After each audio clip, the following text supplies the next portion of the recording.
Proud to serve northeastern and central Pennsylvania. This is WNEP TV 16, the news station.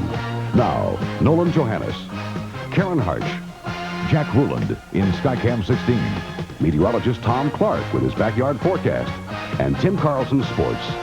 This is Newswatch 16.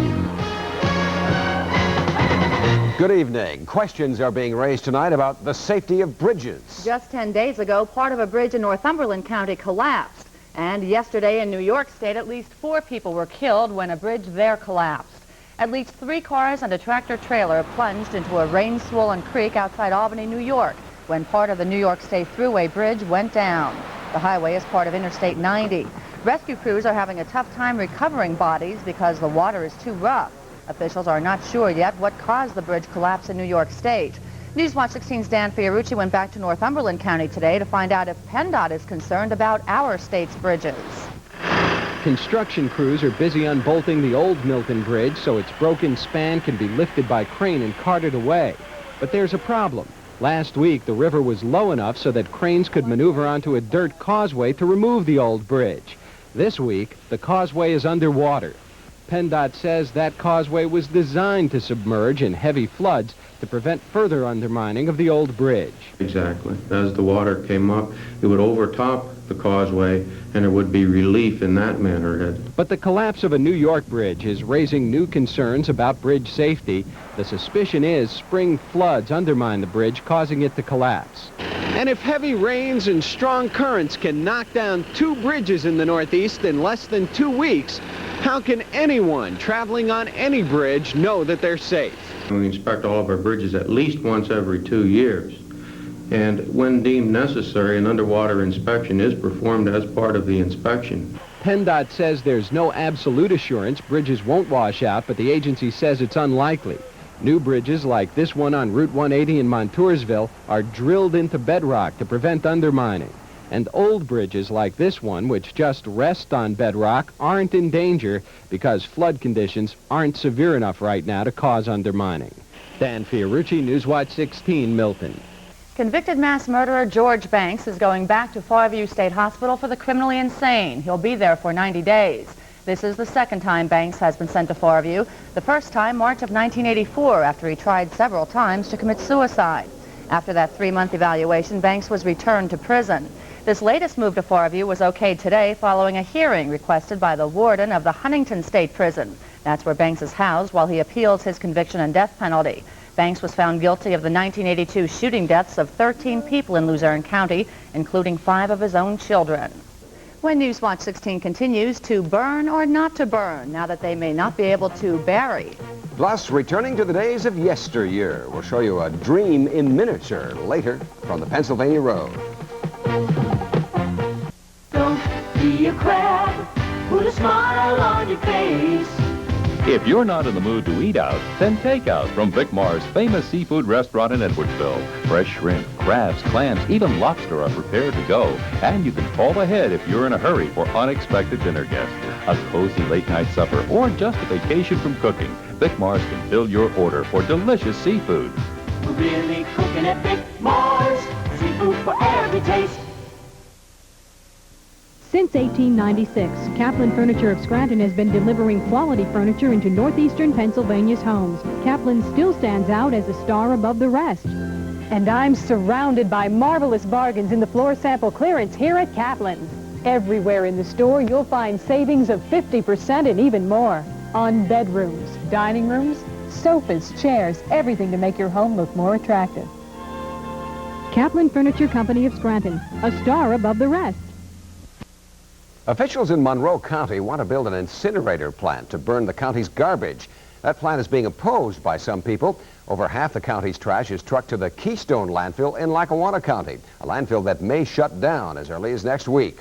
Newswatch 16's Valerie Devine went to Monroe County today to find out if Keystone's trouble is affecting opinion about the incinerator plan.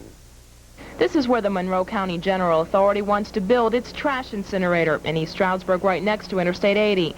Right now, a zoning hearing board is trying to decide if the controversial plant should be built here. Even though many people are afraid the incinerator won't be safe, Authority Chairman Matt Wattinger says with what's happening in Dunmore, he's even more convinced Monroe County needs the incinerator. it just reinforces what we've been saying all along.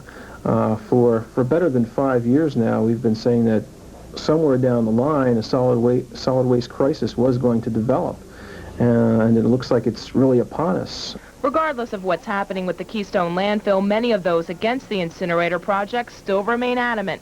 East Stroudsburg Borough Councilman Bill Reese says he's not totally against incineration, but he still has concerns about the project.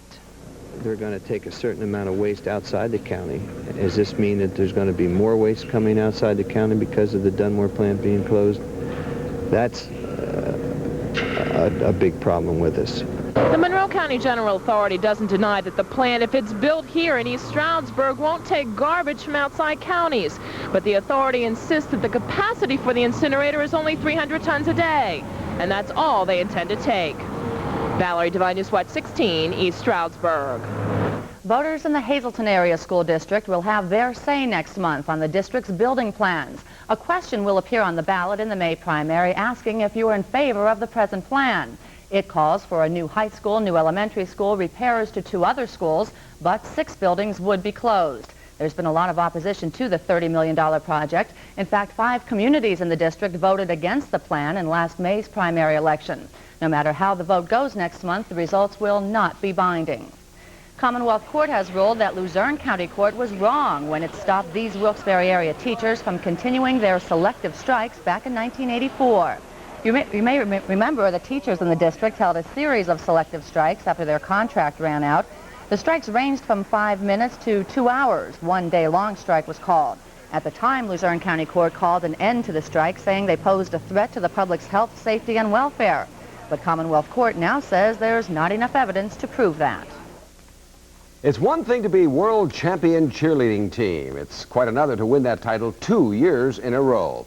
That's what has happened for the Hanover area high school cheerleaders from Luzerne County. They are due to return any minute from their cheerleading competition in Chicago. And Newswatch 16's Joe Ducey is live now at the Hanover area high school, and I guess you're waiting, and so are a lot of other people, right, Joe? We're all waiting here, Karen. It promises to be a big night tonight in Hanover Township. The world champion, as you said, Hanover area girls squad is expected really to be here in about an hour, and the gym is ready for a big celebration. You can probably see behind me the places for the band already set up. Now, as many of you already know, yesterday in Chicago, the Hanover girls won the U.S. Cheerleading Association World International Championships for the 2nd straight year. Now, the girls won handily. They didn't just win barely. They won handily, beating the 2nd place team by 56 points. Now, as I said, there were going to be some people here.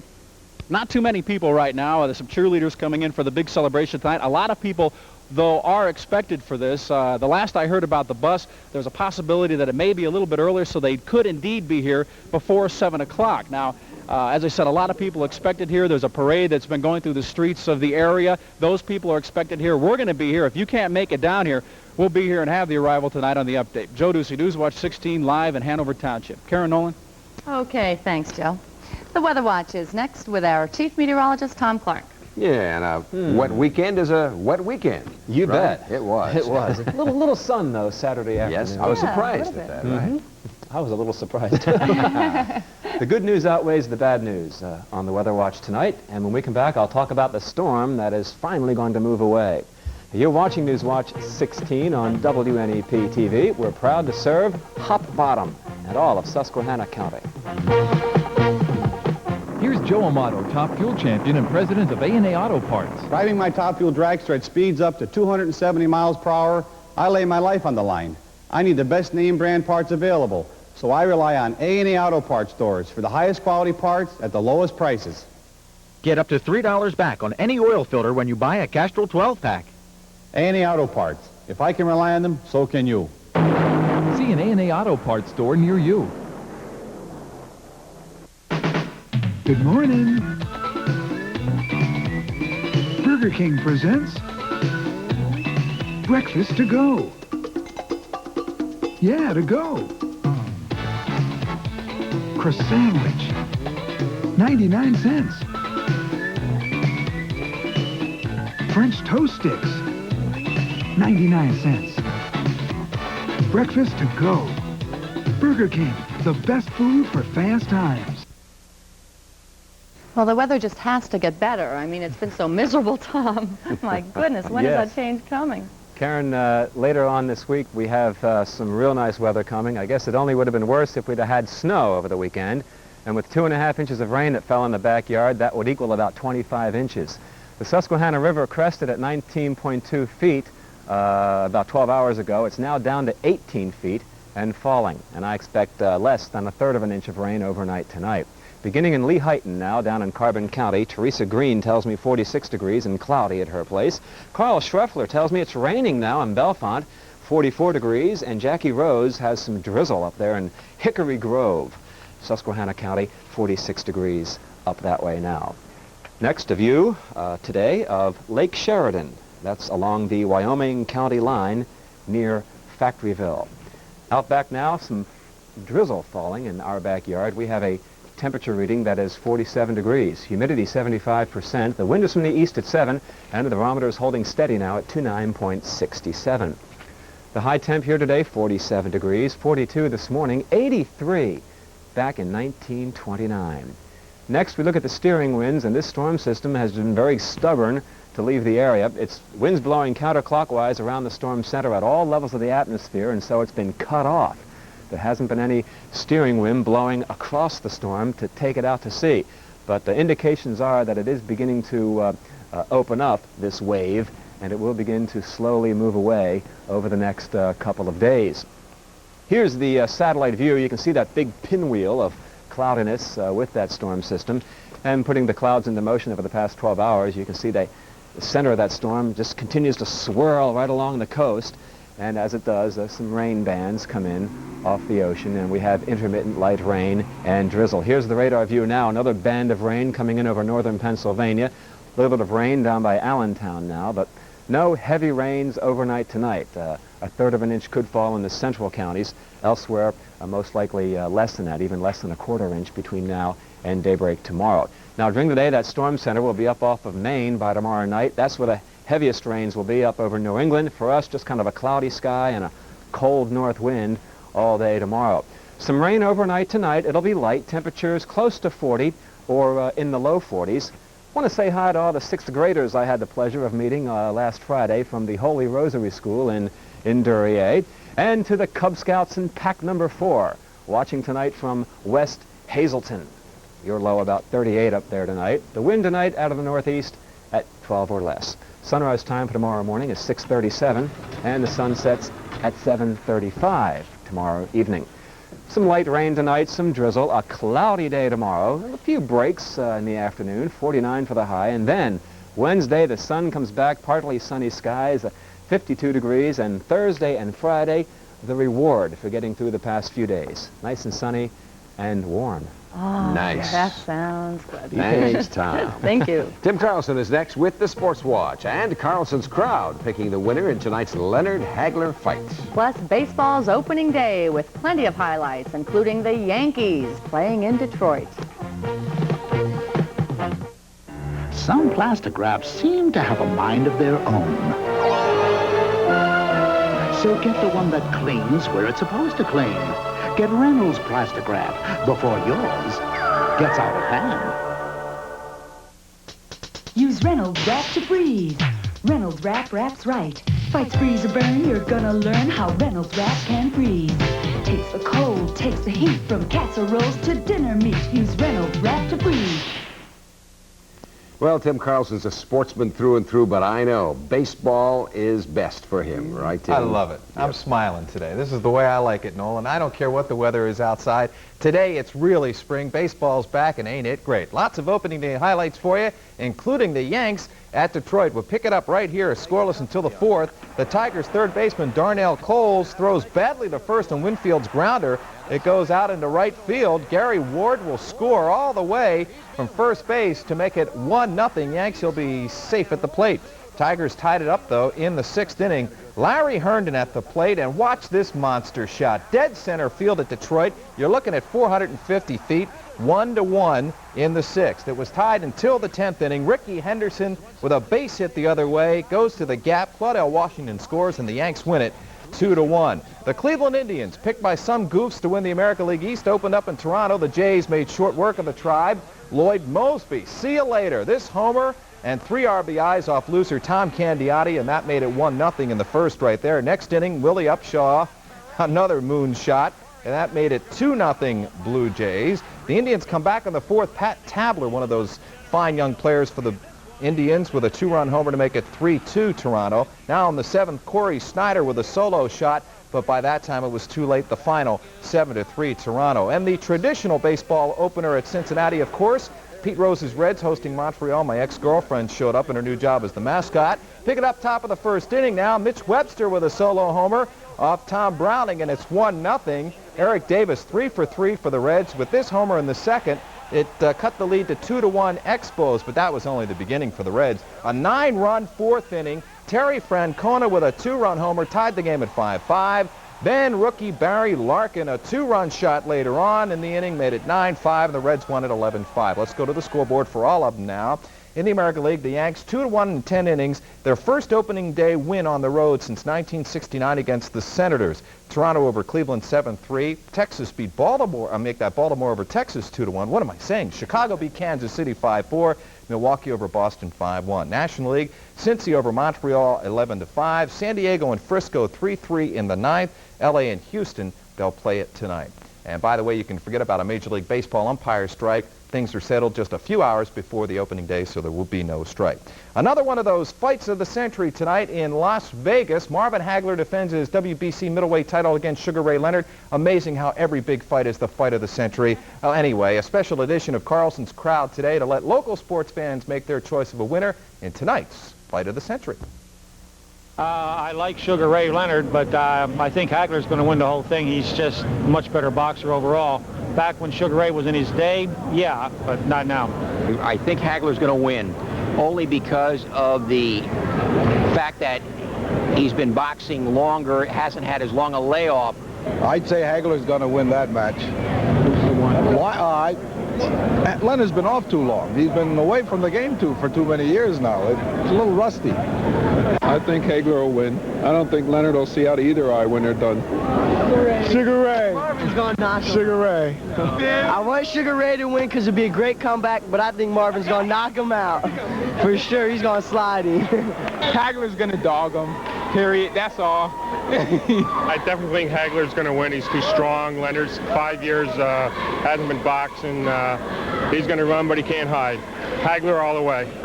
Leonard's going to win because he's quick. Hagler. It's too tough. Leonard can't stay with him. I think probably Marvelous Marvin Hagler, because he's been active in the last couple of years where Sugar Ray Leonard has been sitting out and hasn't really been in the boxing game. So I really think Marvelous Marv will win. Well, I think Leonard's going to win because I don't think he would have came back unless he was ready to fight. And it's going to be a good fight, there's no doubt about it. Hagler will moiter him. First, how many rounds? First round knockout. Whoa, Boom. first See round. ya. Good night. Ooh, all Okay, right. we'll We'll see. talk about it later. Thanks, Tim. Okay. And when Newswatch 16 continues, the making of a dream from the Pennsylvania Road. Mike Stevens will take us to town to show us a handcrafted American village from the last century. Enterprise Aluminum Products. We understand the needs of contractors, do-it-yourselfers, and homeowners everywhere. We are your primary resource for major home improvement needs.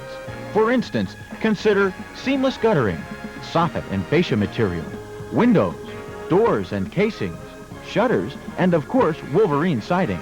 Enterprise Aluminum in Wilkes-Barre, enhancing the quality of life and increasing the value of your home. Call us toll-free today. Give a little nibble, give a little nibble. Wendy's asks, before you eat your next hamburger, any hamburger, taste the meat. Give a little nibble. Is it dry and chewy, or hot and juicy? Is it bland, or is it tasty? Give a little nibble. No other hamburger has Wendy's hot and juicy taste. The more you nibble others, the more you'll love Wendy's. And finally tonight, a story about some people who thought we ought to know more about the way it used to be and to see it up close. Our man on the Pennsylvania Road, Mike Stevens, shows us history in miniature. A couple of months ago, we stopped in at a Dream in Progress in a workshop in Huntington Mills. You couldn't see much then. but Ed Campbell could tell you all about it. This is going to be the mountain, and there's a pond goes in here to supply the water for the display. And this is terrain and undercarriage for the train. When it was finished, Ed told us there would be a working model of an American village, as it might have been in 1870. Ed thought he'd need some help, so he talked to a man named John Zettel about it. He didn't need to talk much. When you get to this stage, Mike, there's a lot of things you need besides money. And boy, this is one of them. There's no two alike. This town would need people, and John was working on that, carving them, then making them move. So as this goes around, it moves this one back and forth, and he in turn, they go like that. I see. Several weeks later, you could see their dream had moved right along. That's about right there. If I could get that. The old swimming hole was getting a finishing touch. Oh, I gotta make the swing here for kids to swing out of the tree in the pool, right? A little dab here, a touch there. The place called Penn's Valley was taking shape. You could now see it and say, yep, this'll be something.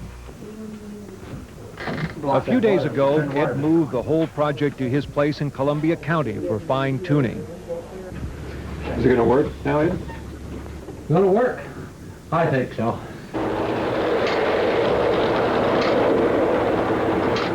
At a half-inch to a foot scale, the tiny town just hummed along, doing all the things you might expect to find in a place 115 years ago. Ed and John and some other folks who helped had done quite well by themselves, I thought, and so did they. It's really more than we expected. It's something they've been wanting to do for a long time, and you know, we're about ready to round the corner and call it finished. He sure ought to be able to leave something behind besides a slab of marble with his name carved in it. You gotta leave something behind it that the guy can say, yeah, I know him. I know him. He puttered around with wood. That is worth it. When you try hard enough, there's no telling what you can do. I'm Mike Stevens, Newswatch 16, on the Pennsylvania Road in Columbia County. And he sure puttered well. Yeah, really. That's Newswatch 16 for Monday. Enjoy your evening.